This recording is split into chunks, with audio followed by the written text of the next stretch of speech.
Hey guys, Steve over at iFix. There's some spark plugs on this Matrix Vibe guy. Also doing a mass airflow meter. I'm gonna show you a little something. You can see that metal wire there. It measures air coming in through the air box, and air going across it heats up that wire and changes the voltage and tells the engine how much air is going in it. Sometimes you can clean them, and that's not too bad looking on that side.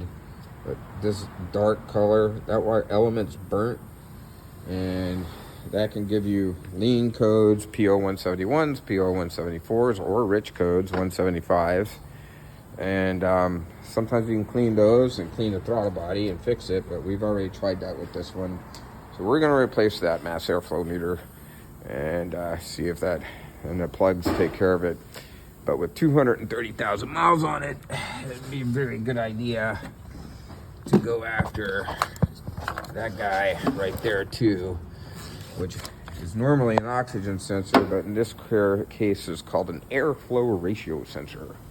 And they're really proud of those, nice and pricey. Have a good day, guys.